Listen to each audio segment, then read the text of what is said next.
Talk 1. What is Chinese modernization? Professor Gao, Yeah. you just mentioned that Chinese modernization is a core concept of the report on the 20th National Congress. Now, people have different understandings or interpretations of this concept. Can you share your understanding, your interpretation of this concept? Well, before we focus on Chinese modernization, allow me to spend a few minutes on the evolution of modernization theory. Now, as we all know, modernization is a historical tendency and kind of unavoidable national mission that all the nations must undertake in this modern time. And as was indicated in Karl Marx's theory, the Communist Manifesto, modernization is an unavoidably historical tendency. All the nations in this modern time, if they are going to survive and if they are going to thrive, they must undertake the road to modernization. Modernization was characterized by industrialization. Intellectually speaking, it originated in the Western European culture. Roughly ever since the Renaissance period, or some scholars say ever since the Enlightenment period, modernization has developed into a world tendency that has been very much spread all over the world by means of globalization. Ever since that period of time, Western style of modernization has been regarded as a kind of exemplary pattern, or the only choice, the only path for the modernization for a certain period of time in the early modern history of the world. Frankly speaking, the Western modernization plays a very dominant role in the world's history. Here is a very typical example. At the end of the 20th century, after the collapse of the former Soviet Union, there appeared a book called The Last Man, The End of History and the Last Man, written by Japanese-American scholar Francis Fukuyama. Yes, Francis Fukuyama. In this book, Fukuyama tried to argue is, what is the way to modernization? He said, the only road to modernization has been proved by history or by political reality is westernization. While the westernization, the very typical and the leading example is Americanization. So his conclusion is modernization is equal to Americanization, simply speaking. So you can see that Western modernization has been largely regarded as the only choice for all the nations on their road to modernization. So I would like to say Chinese modernization, not only as a theory, but also as a practice, has made a very unique contribution and also set up a very exemplary example for all the other nations, particularly for the developing countries to understand, besides the Western mode of civilization, we do have our own way, our own road to modernization. So according to your interpretation, modernization is not just a theory, it is a practice, or the result of some historical practice. I think the Chinese modernization is no exception here. So can you elaborate a bit on the historical practices of China, the practices China underwent in search of the path to Chinese modernization? Well, roughly speaking, I would like to say the Chinese practice in modernization has been a long story. It covers the whole course of Chinese modern history, actually. For example, as early as in the 1840s, in the Opium War, and during that period of time, after some military failures, the Chinese intellectuals then had realized we must, as a Chinese culture, we have fallen behind the world's cultural tendency. We have to speed up, we have to catch up with the world's tendency in the cultural evolution. Therefore, they have got some idea to develop China into a country equipped with some modern facilities. However, after that, For example, to the late of 19th century, for example, 1898, we have 务虚变法. It's a reform modernization theory, and after that, in the early 20th century, 1911, we have Xinhai Revolution. This is a revolution under the leadership of capitalist party. And also, even after that, we have the May the 4th movement. And all these trials could be regarded or included into the early trials for China to find its way to modernization. However, we have to point it out, it is not until the founding of Chinese Communist Party of China that Chinese way to modernization has found its real and effective, profoundly important direction, to find its key to open the door to modernization. So it was history that chose the Communist Party of China? Yes, absolutely. This is a very obvious conclusion that we can draw from the history, from the modernization history of China. For example, it is the Communist Party of China, under the leadership of Communist Party of China, we founded the People's Republic of China in 1949. So we won the national independence. This is very, very important. Without national independence, without the way to modernization. This is the political guarantee, in my opinion. Also, under the leadership of CPC, we found the socialism with Chinese characteristics. And we've adopted the reform and open up policy in the 1980s.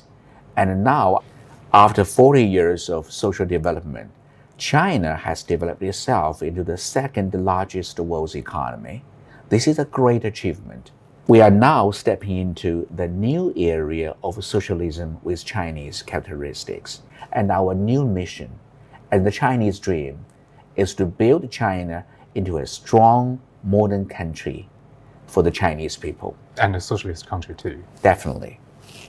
So the meaning of the concept of socialism is ever being enriched. Definitely, by means of practice, by means of the evolution of theory, by, for example, the socialism with Chinese characteristics. In the new period, the socialism at the new stage. All these actually, in my opinion, China made its unique contribution for the evolution of socialism history, also enriched and the profundity of modernization theory for human beings. However, I have to point out, socialism with Chinese characteristics, Chinese modernization, is not a closed subject. It is always an open subject to all the possibilities in the future. As a theory or as a concept, it is always evolving, growing, progressing with the leadership of Chinese Party of Communism. It will definitely be more and more enriched by means of the Chinese people's practice under the leadership of the Communist Party of China. So if Chinese modernization is the result of the unique historical practices that happened in China, then it must be different from Western modernization. Can you share with us your opinion on the differences between these two modes of modernization? Well, I think we can approach this subject from varied perspectives.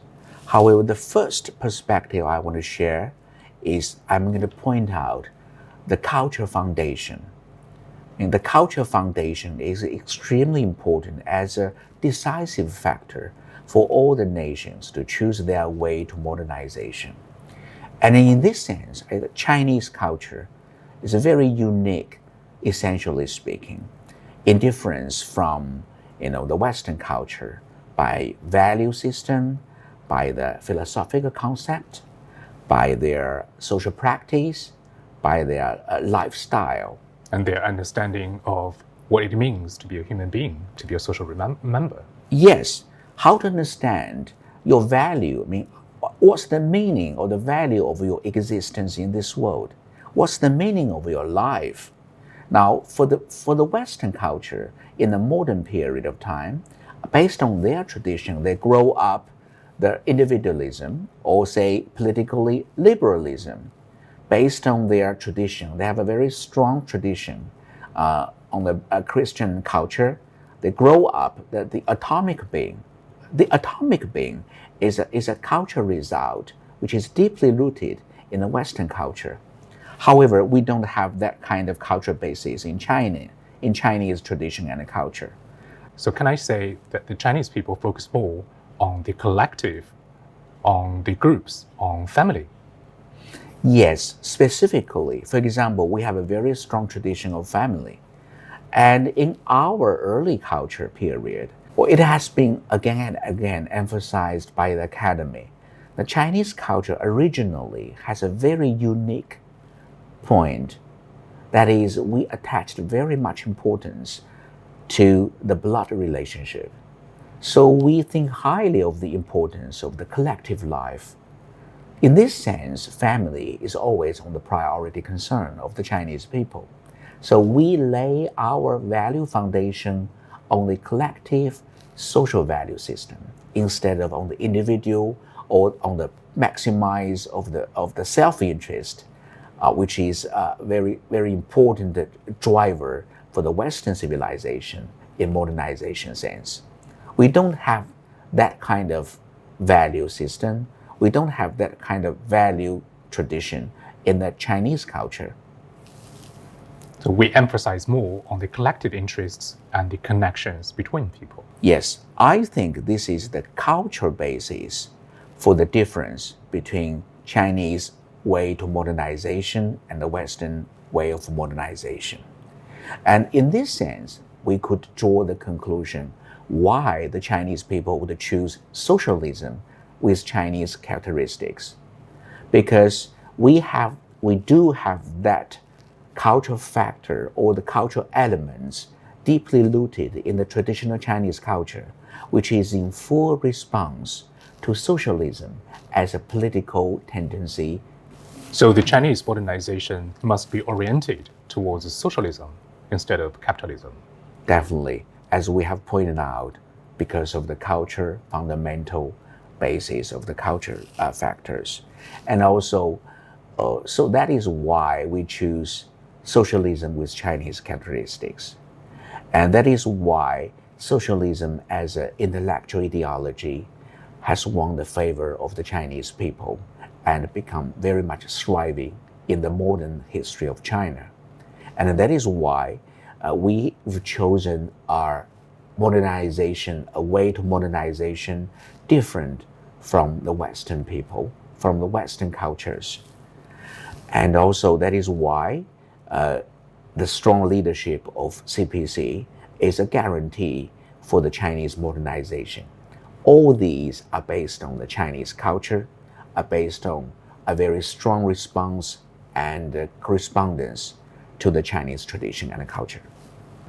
Could you be more specific on the different aspects or dimensions or features of the Chinese modernization? Well, for the primary features of Chinese modernization, it has been listed in the report of the 20th National Congress of CPC. And it has been pointed out, first, we define the Chinese modernization as a very populous country's modernization. This is very, very important. This is, in my opinion, is a very major feature or major characteristics for the Chinese society, for the Chinese modernization. And some features of Chinese modernization are like the balance between materialistic development and the spiritual life, cultural life, ethical life development.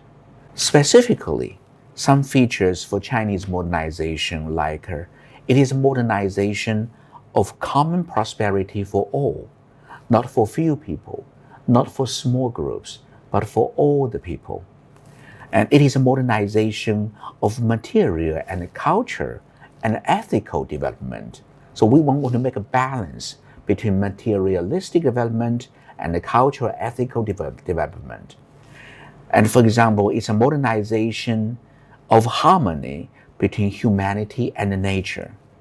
It is a modernization of peaceful development. All these features constitutes the Chinese way to modernization. All these features or these aspects you have mentioned actually can be traced to the very cultural basis of China.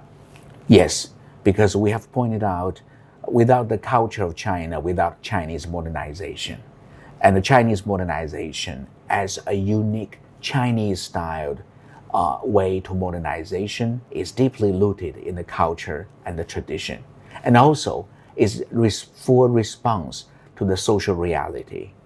Because down to the earth and be realistic, and the focus on the realistic social problems and to solve these problems is the memo for the CPC.